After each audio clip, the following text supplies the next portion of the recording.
Bonjour à toutes et à tous, bienvenue dans cette nouvelle vidéo. Aujourd'hui je vous offre un 2 jours dans ma vie de personne neurodivergente. J'ai déménagé récemment dans un nouvel appartement, dans une nouvelle ville. Et c'est pourquoi je me suis dit que j'allais reprendre le sport quotidiennement. Même si en vrai je bouge déjà pas mal tous les jours. J'ai voulu filmer mes séances de sport pendant ces 2 jours de vlog. Et je vous avoue avoir été assez choquée par mon apparence physique quand j'ai vu les rushs où je fais du sport.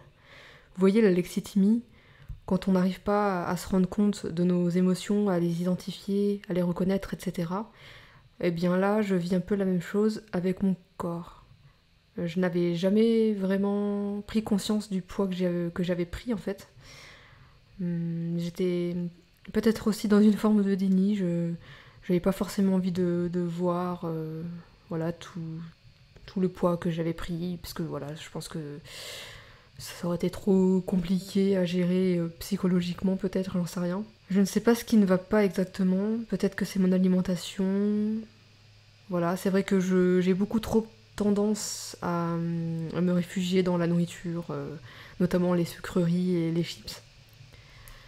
Et aussi, c'est possible que je ne mange pas assez équilibré, ou que je mange carrément pas assez à ma faim au moment des repas, ce qui est assez paradoxal, hein, mais en fait, c'est pas si paradoxal que ça, hein, parce qu'en vrai, le fait de pas manger assez, ça réduit enfin, ça ralentit le métabolisme, ce qui fait que le corps élimine moins la graisse, quoi. C'est un truc comme ça qui se passe.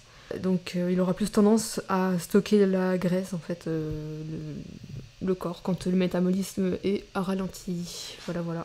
Donc, en fait, il faut manger à sa faim, et j'ai un peu du mal avec ça, en fait. J'ai vraiment du mal, en fait, avec... J'ai vraiment du mal à savoir comment je dois m'alimenter correctement. Ça reste vraiment un défi assez énorme. Peut-être qu'il faudrait que je voie quelqu'un pour ça, spécifiquement, donc je sais pas, un nutritionniste ou quoi. Mais bon, ça doit coûter cher, je pense. Donc peut-être qu'avec le SAMSA, je peux. Je sais pas si vous connaissez le SAMSA. Bref, c'est un endroit où, quand on a des handicaps, on peut se faire aider au quotidien.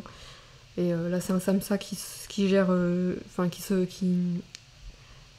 aide spécifiquement les personnes autistes, quoi. Donc peut-être que, je sais pas, je pourrais voir avec eux. Je crois qu'il y a peut-être une personne nutritionniste dans l'équipe, dans cette équipe, dans l'équipe qui me suit. Il faudrait que je demande.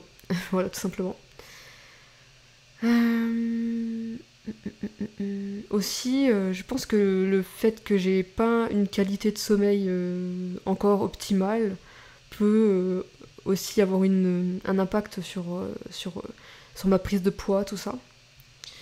Parce que j'avais déjà entendu parler du fait que quand on manque de sommeil, ça pouvait favoriser la prise de poids. Bon, je sais pas trop ce qui se passe exactement, mais je sais pas trop quel est le mécanisme derrière ça.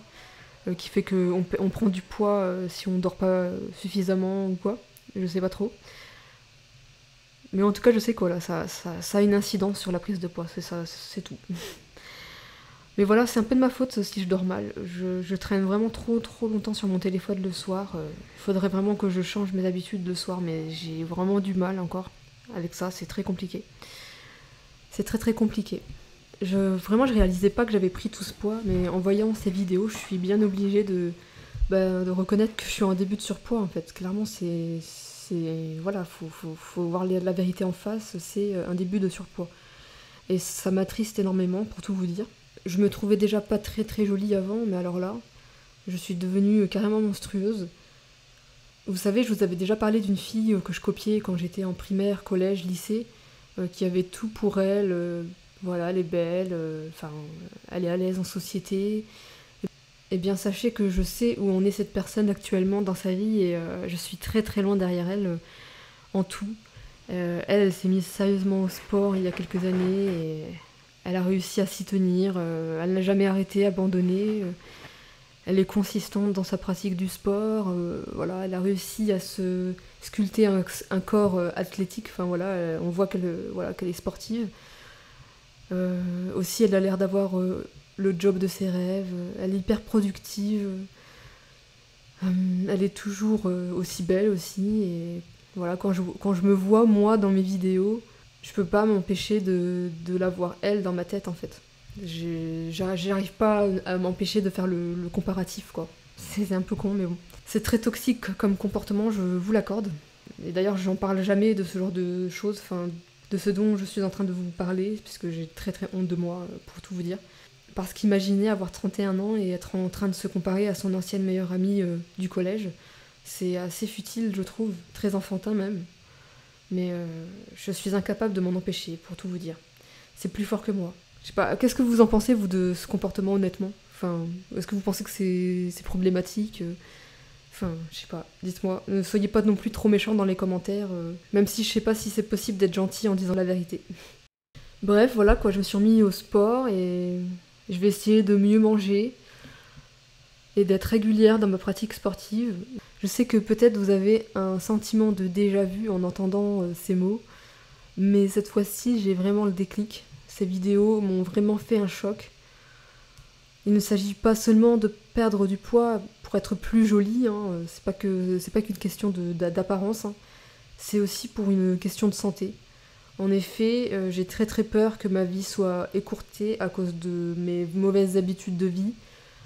Notamment le diabète de type 2 me fait peur.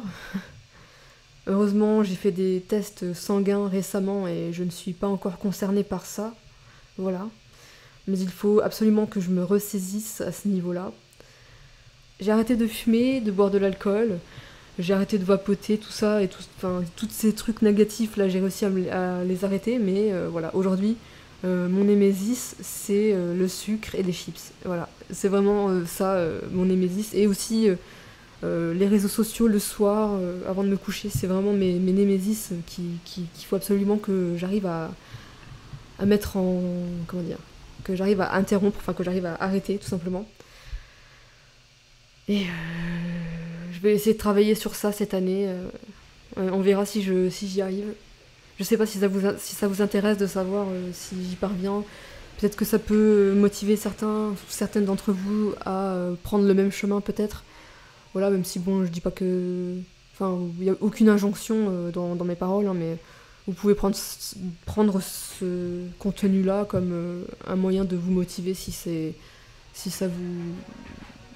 vous pensez en avoir besoin, voilà, tout simplement. Bon, maintenant, je vais arrêter de parler de tout ça et passer à un autre sujet. Comme vous l'aurez vu, j'ai pas publié de vidéo YouTube pendant 2 mois, mais j'ai quand même continué à faire des courtes vidéos que j'ai publiées sur les réseaux sociaux. Et j'ai été assez surprise de constater que les gens, notamment les neurotypiques, n'aiment pas du tout quand on parle de notre quotidien en tant qu'autiste ou en tant que personne ayant un TDAH. Ça arrive quelquefois que mes vidéos soient un peu plus vues que d'habitude, donc il y a des milliers de vues et voilà. Et sur ces vidéos qui ont beaucoup de visibilité, à chaque fois il y a quelques haters, quelques rageux qui déversent leur haine dans les commentaires.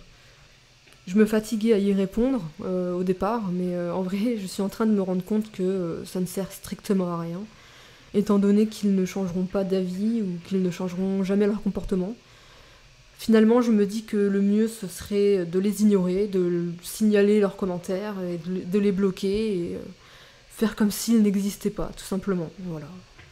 Mais ne pas m'embêter avec ces faquins, tout simplement. Voilà. Qu'est-ce que vous en pensez, vous? Parce que aussi, je me dis que... Genre, des fois, ça peut être intéressant. Aussi, je me disais que ça pouvait être... Non, en fait, non. En fait, non, il faut les ignorer, je pense. Tout simplement, il faut les ignorer. Faut pas leur donner l'heure à ces gens-là. C'est tout. Je crois que c'est la fin de ce vlog. Je n'ai plus rien à vous dire, je pense. Peut-être que, voilà, dans d'autres vlogs, il y aura d'autres choses que j'aurai à vous dire. Voilà, tout simplement. J'espère que ce vlog vous aura plu. Voilà, n'hésitez pas à me dire ce que vous en avez pensé dans les commentaires. À laisser un pouce en l'air si ça vous a plu. Ou un pouce vers le bas si ça ne vous a pas plu, voilà. À émettre des critiques dans les commentaires, dans la bienveillance bien sûr, si vous pensez qu'il y a des choses à critiquer dans ce que j'ai dit. Eh bien, je crois que c'est tout ce que j'avais à dire dans la conclusion de cette vidéo. Je vous dis à bientôt pour un prochain vlog, un prochain podcast ou une prochaine vidéo. Salut!